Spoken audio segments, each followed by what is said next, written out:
Welcome back, ladies and gentlemen, to the Last Samurai podcast, the only podcast on the internet sponsored by Yo Mama where no bras are needed. Sitting across from me today is an official marathon finisher. He ran his first marathon December 15, 2019, and he's also the founder and creator of the Last Samurai podcast, formerly known as Hazmat, also known as Hazzy. My man, Roman. How you doing today, bro? Hey, what's going on, bro? I really appreciate you having me on. We just finished the marathon back in Sunday. And I don't words can't explain, how happy I am of finally doing it and proving to myself and to everybody else that it's possible. You can do whatever you set your mind to. But shit, man, that was a fucking pain in the ass. That was the hardest thing I've ever done, hands down. Oh, I don't doubt it. I don't doubt it whatsoever. I mean, that's 26.2 miles, man. I mean, did you ever have any doubts from the beginning? Like, were you nervous? Shit. Were you anxious, or just knew from the get-go that, you're going to finish this? There's no doubt in your mind. No, absolutely. I was doubting myself the whole time. And, a lot of people say visualize the finish, think of yourself winning, focus on that. And I literally couldn't see myself finishing the race. I was so scared. I was so anxious. It came to a point where I kind of trapped myself in my own little mental box, not allowing anybody in it because I was just scared, I was petrified of what was going to happen, of what was to come. And I had a really good face about it. Like saying, "Oh yeah, I'm going to do a marathon. This is going to be great."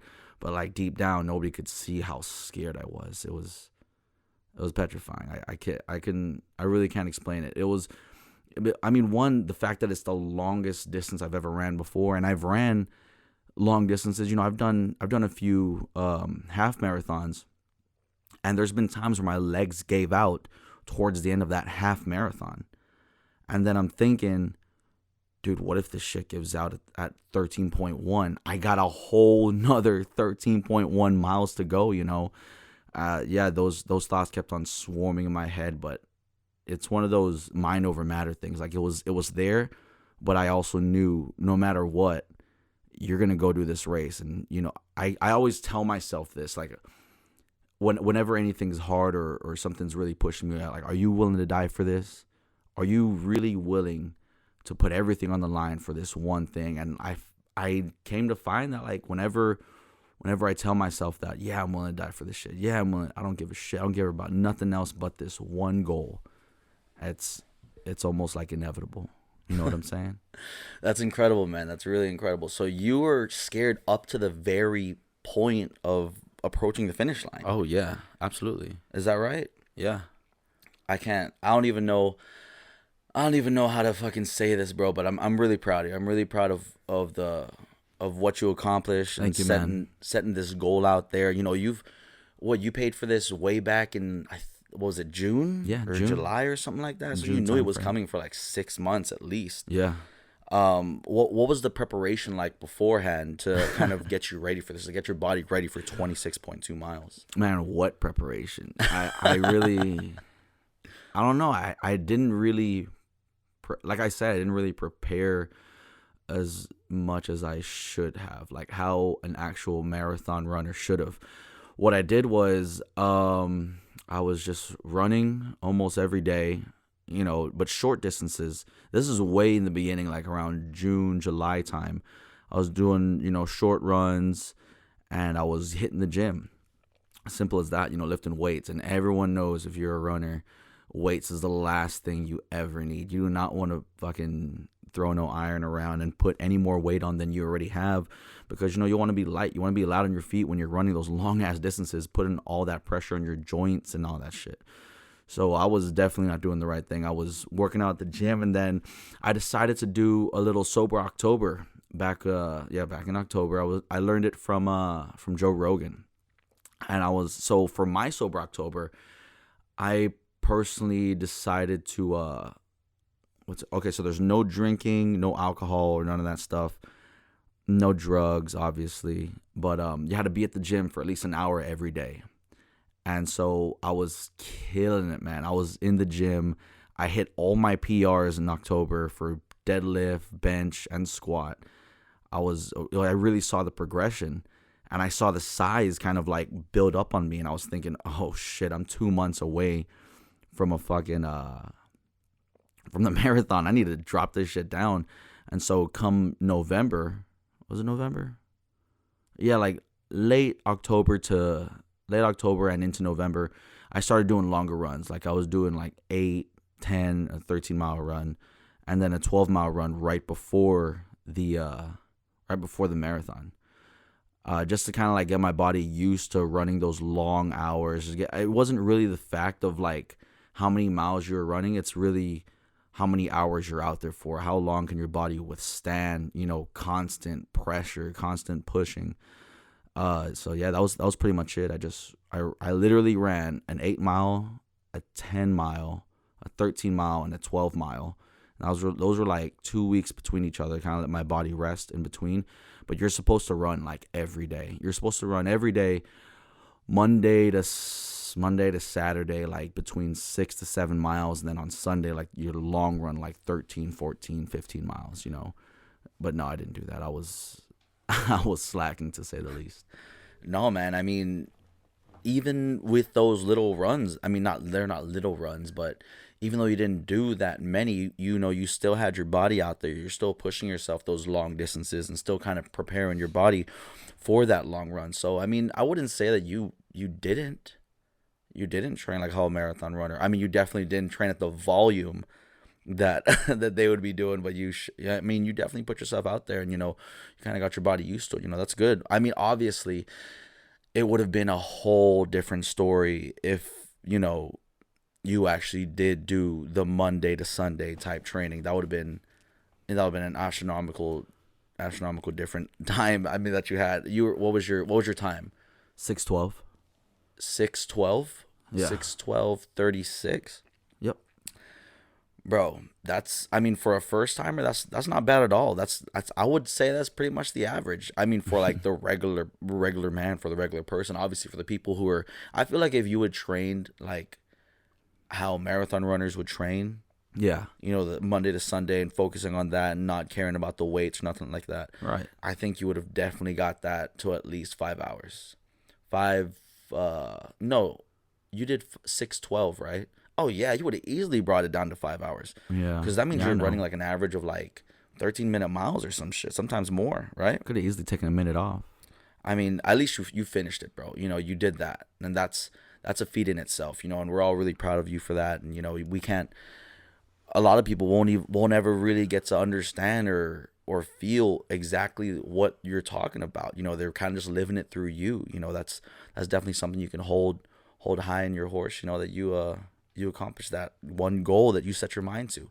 And that's a whole nother thing too, is the fact that you were able to set your mind on that goal. Yes. And even though everything in you was pretty much telling you to run, to fly away. Absolutely. That fight or flight instinct inside of you. Mm-hmm. Everything was telling you inside of you, saying, no, don't do this. Don't do this. It's not good. Don't do it. But you just persevered and said, screw it. I'm going to do it anyways. That really says a lot about you, man. It really does. Oh, you're too kind. I appreciate those words, man. But I really, you're right. I credit it to my willpower. I just kept on telling myself, don't stop, no matter what, you can't stop. And that's one thing I'm really proud about with this run, is that I didn't stop the whole run, the whole 26.2 miles. I guess no, I can't say I didn't stop, because I never stopped moving forward. But the only time that I ever walked was whenever, and it was like still like a fast walk, The only time I ever actually went down from a jog to a walk, was whenever I would grab like Gatorade or water. You got to stay hydrated throughout the whole time you're out there. And then the one time, oh yeah, mile 20 got me good. It got me real good, because after running 20 whole miles, they hit you with this, like, I want to say a mile long. No, not a mile long. Maybe like 3/4 of a mile long steep ass hill. You remember the hill out there in Arlington, where you used to live off of fucking Green Oaks? that big ass hill to go to the top. I think it's Ascension is the street up top. Yeah, that hill, except like maybe placed on itself like two, 3 more times. Is ridiculous, man. That hill kicked my ass. I ran up it maybe for like 30 feet, and I was like, dude, I couldn't do it. I cannot fucking run up this hill. So I just speed walked up that hill, got to the top, and it was a flat surface. And I was like, sweet. All right, back to running. So I got back to running. You know, my feet were swollen. They hurt like hell. For some reason, I still can't feel my big toes right now. I lost complete fucking feeling in my big toes. But after that flat on the top of that hill, there was another hill, and I was like, oh my God, another one of these sons of bitches. Fortunately though, at the end of that second big hill, I think it was like, yeah, it was still between mile 20 and 21 where the hills were done, and it was all downhill from there. It was all downhill. So what's that, downhill for your last 4 to 5 miles? Did that help at all? You know, I mean, being the fact that you're already 20 some miles in, will the different type of incline, whether it being up or down, you know, affect your mile time whatsoever? Did it make you go faster, or was it just as hard? Tell me about that. You know, it at 20 something miles, nothing matters whether it be uphill. I mean, yeah, it was a pain in the ass, that whole uphill battle at mile 20, but shit, dude, anything after 20 fucking miles is gonna be hard as shit, whether it be downhill or uphill. But on top of that, it hurt a lot more to go downhill, honestly, because like whenever you're going downhill, your feet are being compressed into the shoe, you know what I mean? And it's just like squeezing. And I still have numbingness in my 2 big toes. They're so freaking squished. And I literally couldn't feel them the whole time. I mean, I would, like, if I went out of my gait, my running gait, in any way, shape, or form, I would feel like an instant rush of, I guess, I don't know, blood or whatever to go to my big toe, and it hurt so freaking bad. So I just had to stay at one gait the whole time. That was another reason why I never stopped running, because as soon as I stopped, like, the pain caught up to me. So I was literally running away from the pain the whole time. It was ridiculous. Now, do you have any like mantras you repeat over and over again to kind of get you through it? And like, what was the type of music you're listening to kind of get you, you know, make you pass the time a little bit better? Basically, what are the things you're saying to yourself to kind of like boost yourself up during the whole race? Some of the things, I mean, I was definitely listening to music. I have Linkin Park playing quite a bit of the time for about an hour to an hour and a half. I was listening to Linkin Park, and then I don't know, I started playing T-Pain, because I like playing people that have lots of like music out there, just so it's constantly, you know, the same one over and over again. And you know, their vibes always get me in a good mood, get me in a good groove, and it just keeps me running. But unfortunately, like, I think it was a little bit past the half marathon. Yeah, I had 11 miles to go. That was it. So I was at mile 15. Mile 15. My freaking headphones died. What the fuck, Beats? You guys said this thing's supposed to last for 8 hours, and I literally charged that bitch like all night long, fully charged. That thing only lasted like 3.5 hours for me, unfortunately. And so from there, that was where the mantras came in. That was where I kept on telling myself, all right, if you're still breathing, you're still alive. There's a few things I say. If you're still breathing, you're still alive. So keep on pushing. You're still breathing, you're still alive. Keep on pushing nonstop, over and over in my head.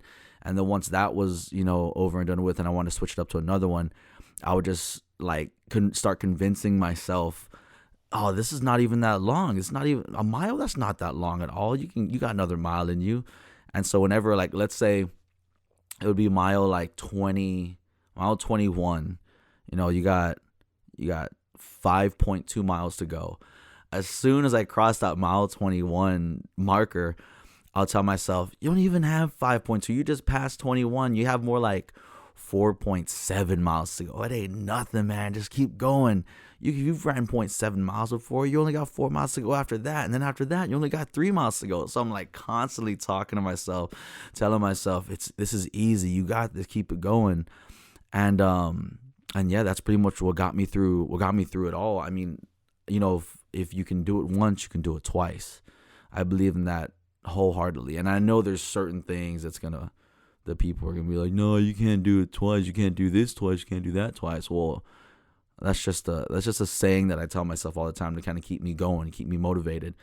And yeah, so once I hit that, it was even like per mile. Like, all right, you did 1 mile, you know, you got 2 in you. All right, you did 2 miles, you know, you got 4 in you, and so on and so forth. Once I hit that half marathon mark, I was like, you just did a half a marathon. You can do a whole nother half. You got this, bro. You got this. I couldn't find any good reason in my head to stop, you know.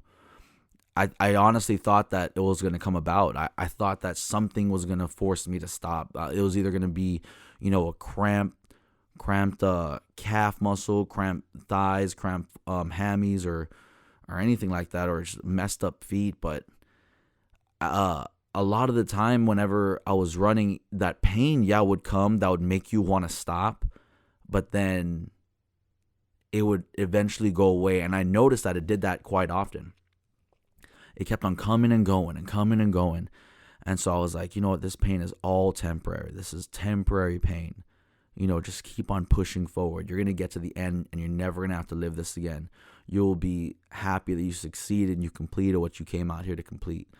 And, you know, I was just really, like you said, in my head, you know, convincing myself that, you know, you can do this, not allowing any excuse to appear up there. So really all that being said, yeah, it was for a good 11 miles. I was talking to myself for a bit.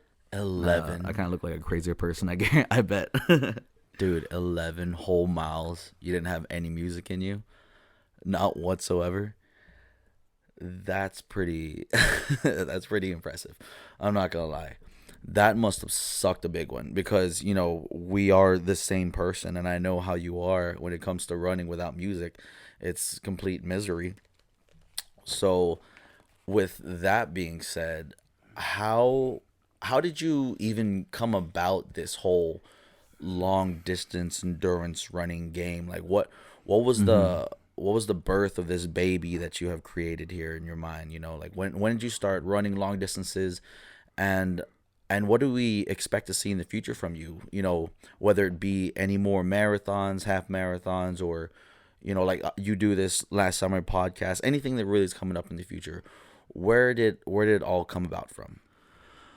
Well, when it comes to let me break that question down a little bit. When it comes down to the fitness and the exercise and long distance stuff, I've been working out my whole life ever since I moved into my mom and my stepdad's house in Florida when I was 11. They got me into swimming, and, you know, swimming got me into different sports and stuff at school. And there's this one thing I was in back in I think freshman, a little bit of sophomore year. It's called the Raiders.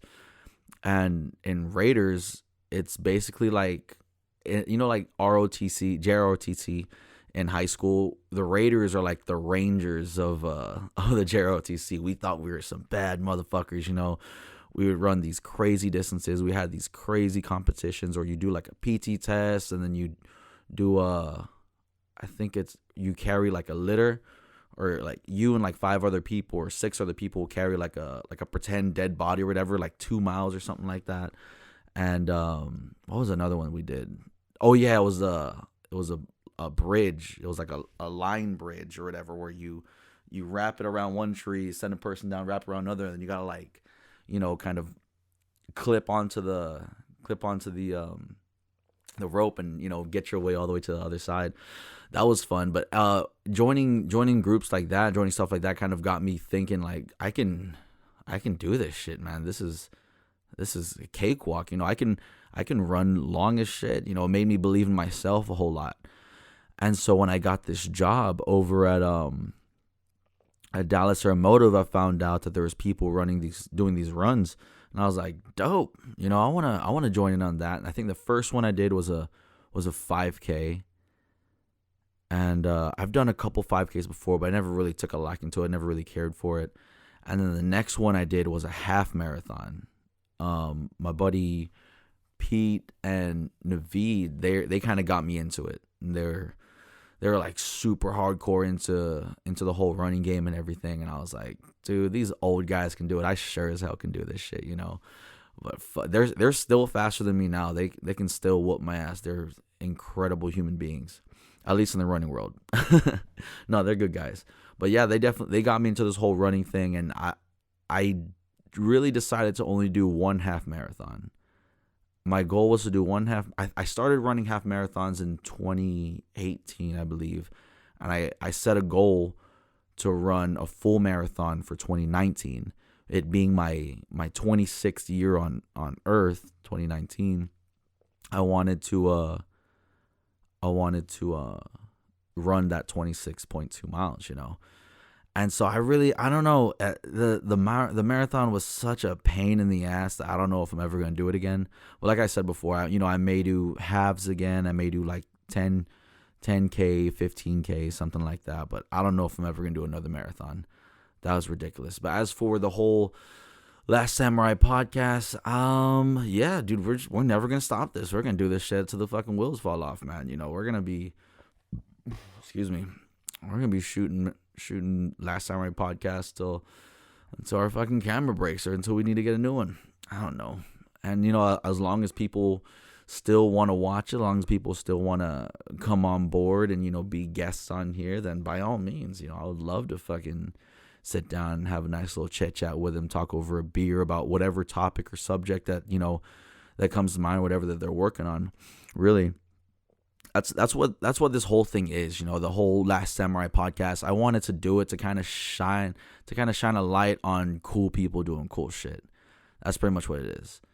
And yeah, I mean everyone that's been on the podcast thus far, and even after this, I'm super proud of them of what they've accomplished and what they're doing. And, I look forward to seeing their growth. That's why I look forward to seeing these people start to come back some more, see, all right, we spoke so many months ago or whatever. And, what's been the difference up till now? What have you improved on? What's gotten better? Because I feel like, I guess in life alone, without a steady progress of moving up or someone holding you accountable to it, even holding yourself accountable to it, you kind of lose that drive, which I feel like I've lost and gained multiple times, on this journey of mine. But it's always the fact that someone's holding you accountable, or you're holding yourself accountable, or even witnessing others who are just doing great things, and being motivated and wanting to do the same.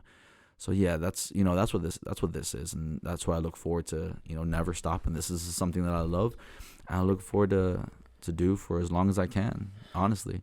Absolutely. But yeah, that's pretty much it. Well, that's incredible, man. People definitely need to hear that the joining of sports and the joining of different things like that, especially in your adolescent years, kind of, yeah, definitely brings you up to realize what you're capable of. If you don't know what you're capable of, how are you going to know what you're going to be able to do throughout your life? You know what I mean? At least that's the way I see it. And yeah, no, I definitely hear you on this whole Last Samurai podcast thing. I hope we don't stop this anytime soon. I hope we keep on just driving forward, and just pile driving this thing into the dirt and just nonstop, shooting and filming and editing and, releasing it onto YouTube. And maybe down the line, even on other platforms rather than YouTube, such as, Spotify, Apple Music, really kind of any platform that this can be, played on, I think that would be the next step for the Last Samurai podcast, at least.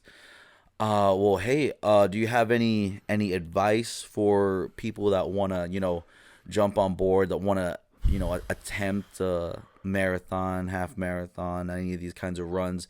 Any advice for them? What shoes to look out for? What kind of training? What kind of diet regimen? Anything like that?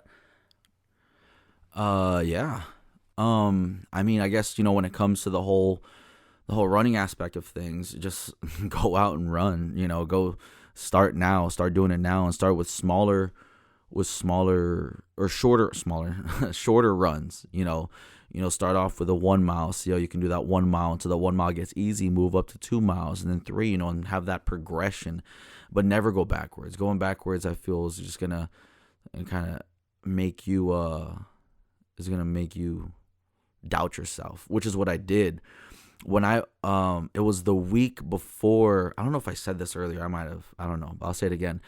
It was the week before the marathon. I ran 12 fucking miles, and my goal was to run 20. I was supposed to run 20 miles in preparation for this marathon. I got up to 12, and my body shut down. Like my legs didn't want to run anymore. I was cramping everywhere. There's this, like where your Achilles is, that Achilles heel right there. It just cramped from the bottom all the way up through my calf. And I couldn't run no more. And I was like, oh my God, this is hitting me at 12 miles. And I still got fucking 11 more, or was it 14 more to go?